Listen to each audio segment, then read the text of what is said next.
award-winning Tennessee WildCast is on the air with the latest on hunting, fishing, boating, wildlife watching, and all things outdoors. Make welcome your host, drummer and outdoor expert novice, Jason Harmon. All right. Hello, everybody, and welcome to this edition of Tennessee WildCast. Hey, we're glad you're tuning in. We got a special edition show today, but first I want to introduce my co-host, Mr. Don King, right here. Yes, sir. Happy New Year, Jason. Happy New Year. Yeah, it's a new season, a new year. It's January, and today we've got a special edition show. Hey, we're going to have some education today. Education, yeah. Fishing 101 edition of the show. I'm excited about that. In-house is Mr. Ian Huey. He's a guide for the Old Hickory Guide Service, owns his own business there, and we're glad to have you.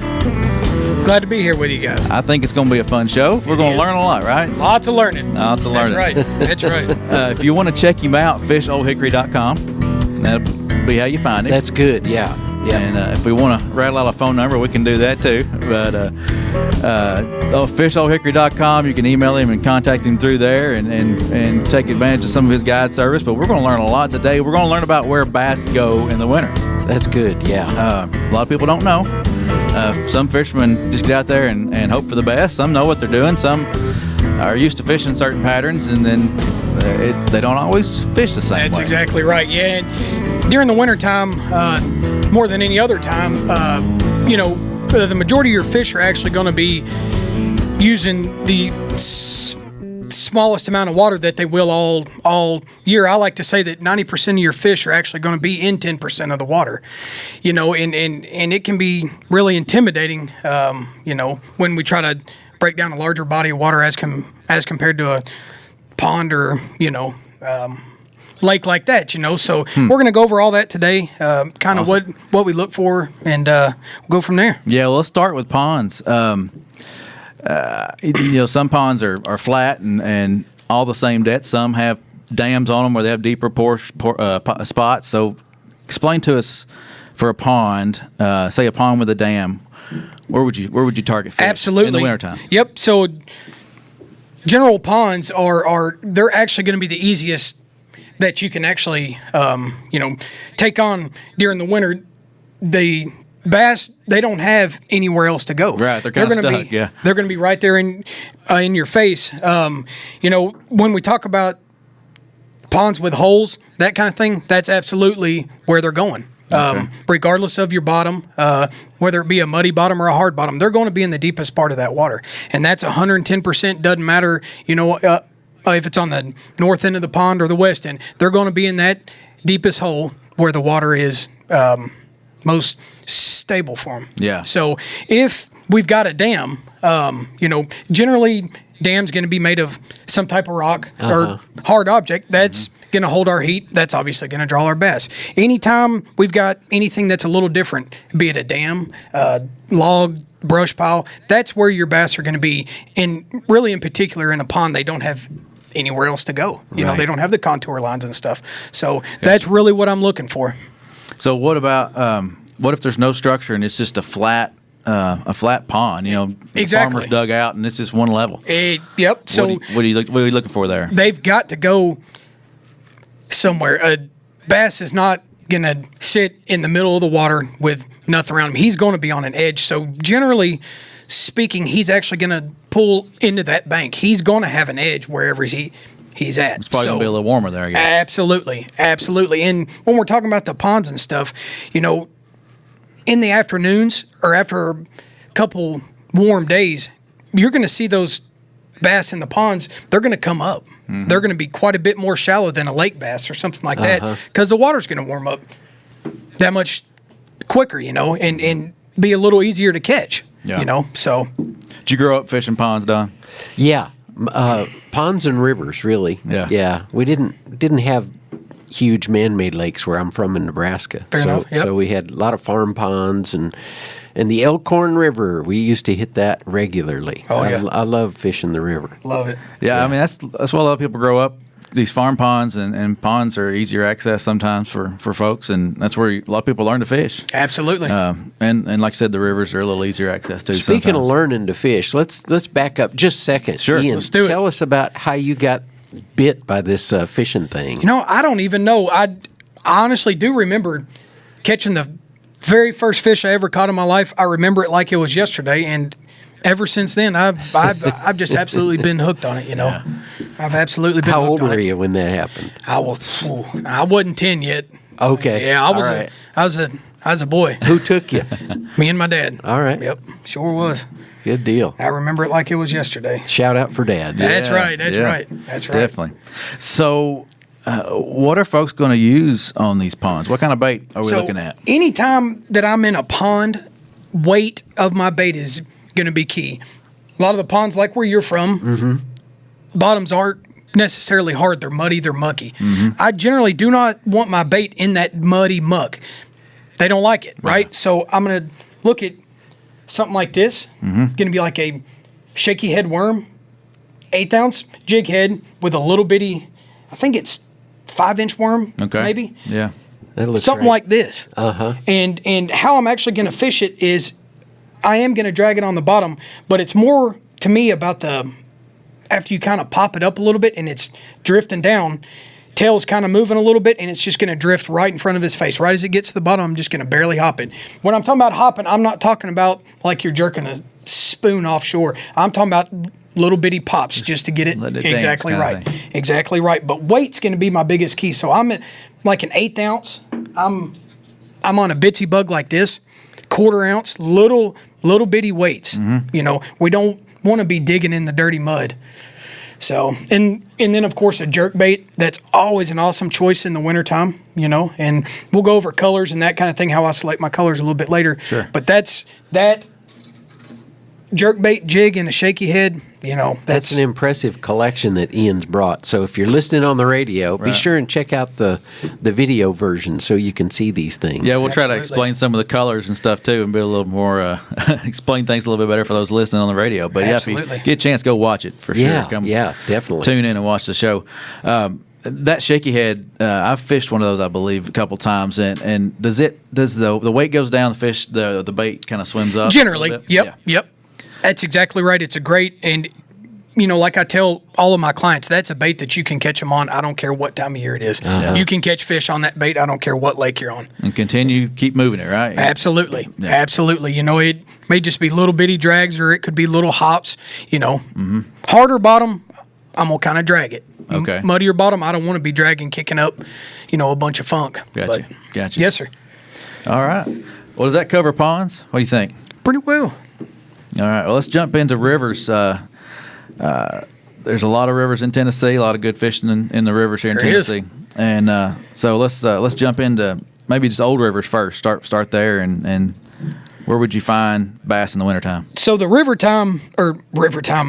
wintertime bass out on these rivers where the water's moving, ultra easy to pinpoint because they are not going to be in the current. I don't care where you are. They're not going to work in that current. They're not going to work in the cold water like that. So whether it be a rock, boulder, or a hole, that's where your fish are going to be. Your larger concentrations of bass, they're actually going to be in holes that are on the bottom. And I'm not talking about ultra deep holes. I'm talking just enough to get out of that current. Not only is the current rolling over the hole, but the bottom contour itself, whether it be rocks or humps or what, that's actually washing the water up over their heads. That's how they're eating. The bait fish, crawfish, whatever, coming over their heads, but they're just kind of hanging down there in that hole. Yeah, that's kind of the equivalent of us having to tread water all day. That's exactly right. We ain't going to do it. I don't want to do that. Don't want to do that. That's right. So, holes, current breaks, wing dams, anything like that, that's the deal. Yeah, so that's the deal. What about the oxbows and that kind of thing? If it's a branch off of the river, absolutely, those good spots as well. Absolutely. Generally, in your oxbows, your current's already going to be diminished, so we're not going to have quite the current in there. Those are awesome spots. And again, even with the river fish, they're going to want to be around wood. They're going to want to be around a little break, a wall, something. And that just kind of makes it even better for them. If you've got a log or something like that. Yeah. So how do you determine your depth? How do you determine your depth on these on the rivers? So generally, just like on a lake, I'm going to look at the overall depth of the river. Deep in one river may be 10 or 12 foot, whereas you go to another river, deep's going to be 80 or 90 foot. So I'm going to determine the general depth. If I'm in a 20 foot river system, I know that there's a good chance that those, bass are going to be around that 20 foot mark in the wintertime, Whereas if I'm in a deeper system, I know they're not going to go into 80 foot of water here. They're just not going to do it. They'll hang around that ledge, of that hole as long as it's in the right depth. Also looking at bait, your bait's going to tell you a lot of stuff. And are they the same depth all winter long, or do they fluctuate? They'll absolutely go up and down, and that's that verticality. They want to change water temperatures and depths with as little effort as possible. Yeah. So that's kind of where those edges and that kind of thing come from. Some folks, say, "Oh, I caught fish here the other day at this level," but that could change, right? But it doesn't take a couple degrees in water temperature, and it's like you never caught them. Maybe in the same day it changes. That's absolutely a fact. That's absolutely right. Well, okay. So what's your bait of choice on a river? There again, you can't hardly beat a shaky head. Okay. It's light. It's going to be close to the bottom, so you don't want this digging into that rock. You're going to hang. It's going to be so aggravating. It's unbelievable.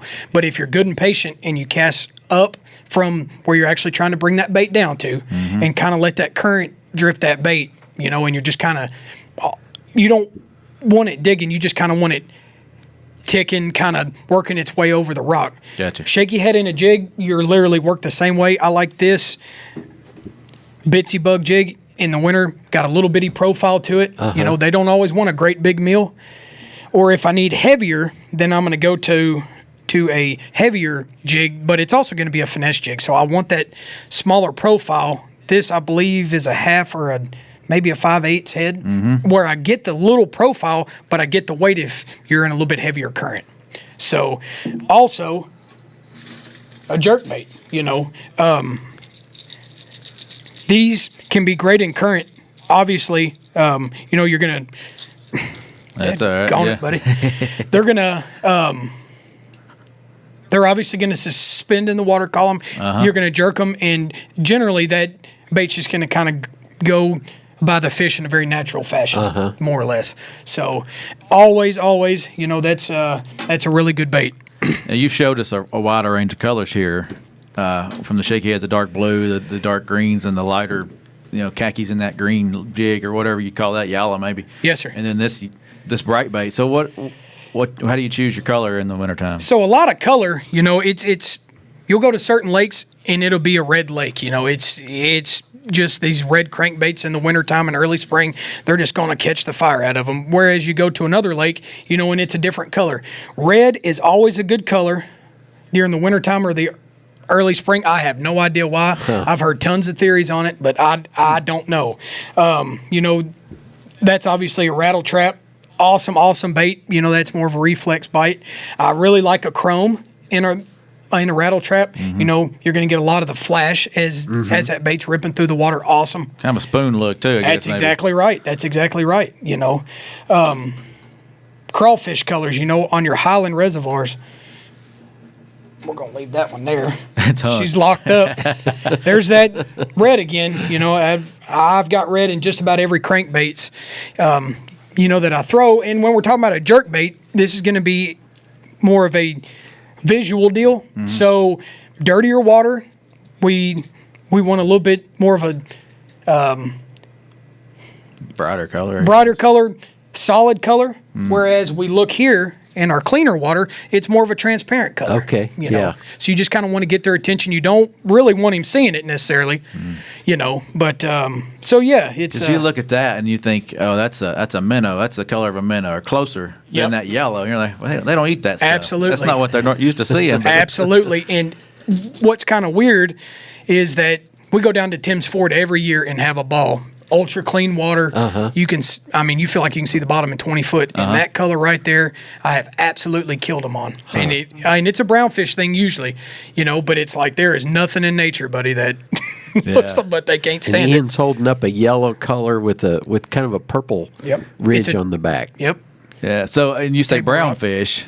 What kind of fish? talking about? Smallmouth. Okay. Smallmouth, buddy, yeah. This is fishing 101. Bronze back. That's right. That's a smallmouth killer, buddy, I tell wherever what, you go. Most Tennesseans know what a brown fish is, but I'll just make sure. Absolutely. Yeah, smallmouth are great. Absolutely. And we didn't mention. Well, we'll get to that later. All right, let's go into lakes.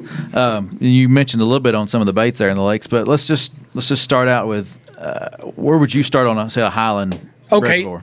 All right. On a highland reservoir, as we go through the fall in that drawdown, ultra hard to catch them because those water's coming down. Mm-hmm. A lot of times there's not a worse, I guess, condition to fish than that water drawdown. They'll pull out and they'll kind of suspend. Super, super hard to catch. As everything kind of levels out, it's about to be game on.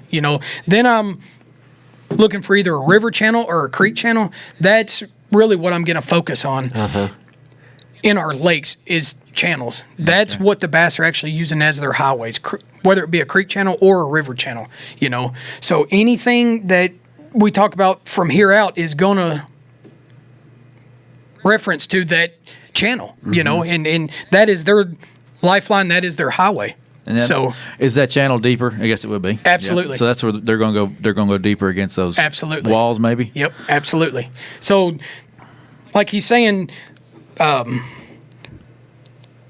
bluff walls. So that's what a wall is going to give that bass is the availability to change their water depth with very, very little effort. If they're out on a really flat point and they have to go mile and a half to reach that channel, that's probably not a very high percentage area. Whereas if it's on a bluff and he wants to change 10 foot, ultra easy, he either goes up or down 10 foot. Wow. So that verticality in the winter is absolutely critical, So like I was talking about earlier, we've had a couple warm days in a row. It's like you're obviously going to get warmer water as you go up shallow. I don't care if I'm throwing a square bill in 2 foot of water.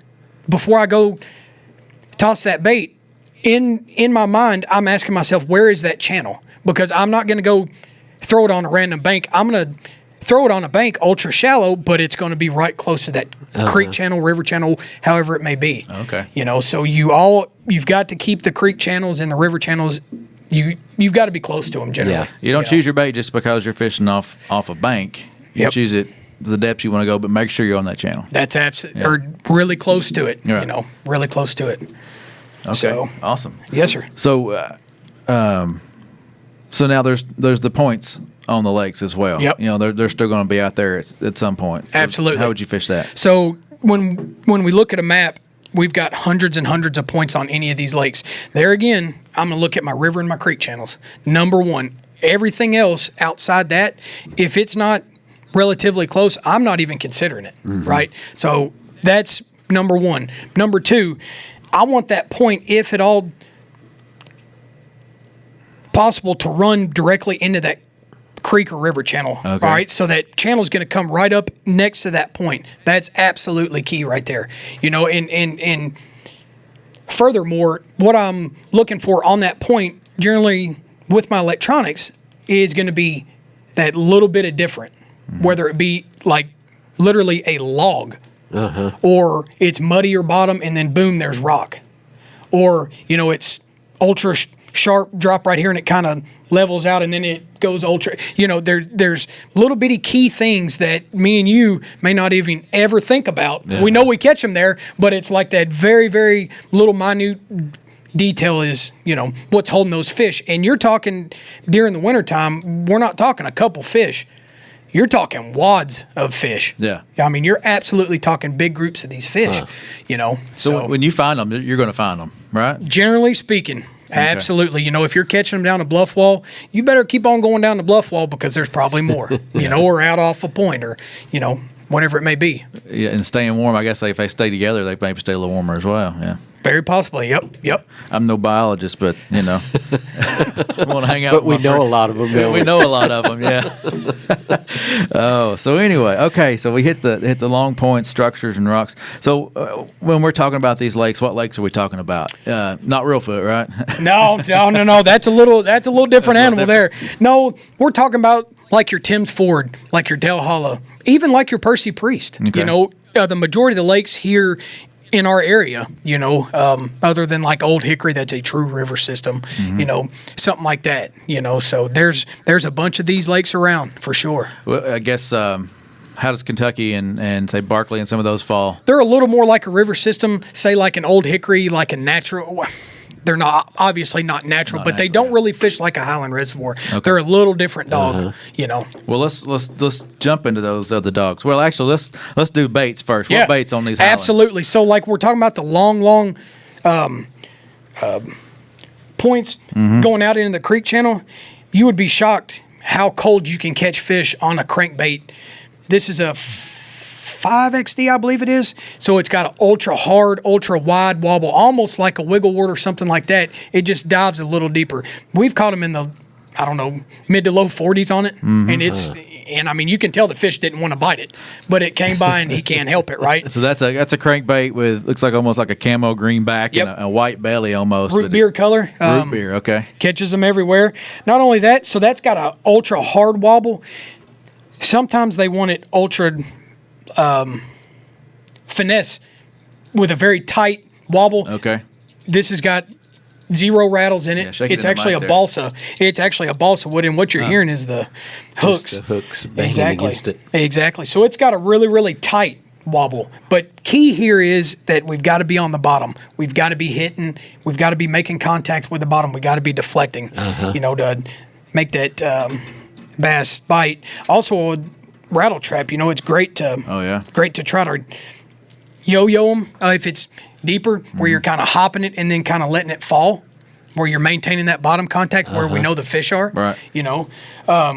That's a 1/2 ounce, obviously red and that chrome are my two go-tos. And then these little shad wraps and everybody hates to throw these darn things. They are so aggravating.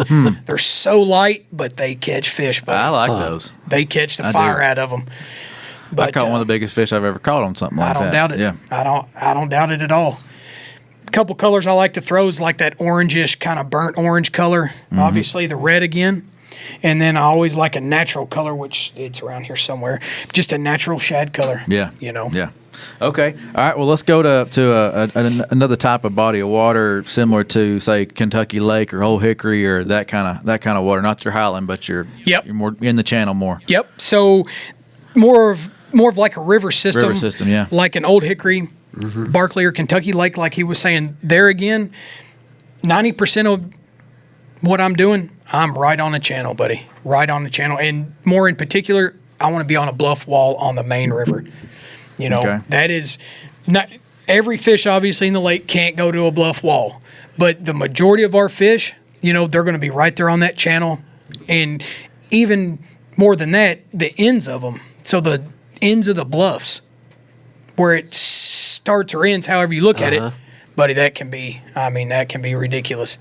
And jerk baits, Alabama rigs, which I don't know how I forgot an Alabama rig, but I did. But those are awesome baits. There again, like a jerk bait, it's a visual deal, so you need that cleaner water. You don't have to be on the bottom with it, right? Because they're looking at it. And, because generally on these walls, they can be, obviously. They're not necessarily going to be on the bottom. They're going to actually suspend in the water column where they're most comfortable. And then he's just kind of watching, looking. So you don't have to have it on the bottom like you would a crankbait or something like that, Yeah. So and there's a lot of technology that can help you find these fish. Absolutely. And not all fishermen have the sonar and the side scan and things like that. But I guess you probably use some of that with your guide service for sure. Oh yeah, for sure. So tell us about what you're seeing with those. How do you measure that depth, and what are you seeing on those side scans? And so things? most of the time, this time of year, you won't necessarily be able to graph over your fish and say, "Holy cow, here we go," like we can during the summertime. More, what I'm looking for is the bait. Where's that bait at? Because most of these lakes, that's where your bass are going to be. Not only that, harder bottom, I really want to be away from the muck, in particular this time of year. That rock's going to hold the heat quite a bit better. And obviously they like the rock a little bit, or hard pan bottom, Yeah. So it's not necessarily graphing over fish during the winter, but yet where's the bait at? Where's the hard bottom at? You can tell a lot. Yeah. You can tell a lot. Technology's crazy. It's amazing what you can see on some of those. Oh, I love it. Yeah. I love it. So, all right. Well, have you ever fished reelfoot? What's it like? Never It's actually our own- fished it. It's our own natural That's lake. right. in Tennessee. That's right. I've only duck hunted up there, but it is, buddy, it's wild. It is different. Stumps and more stumps. Yeah.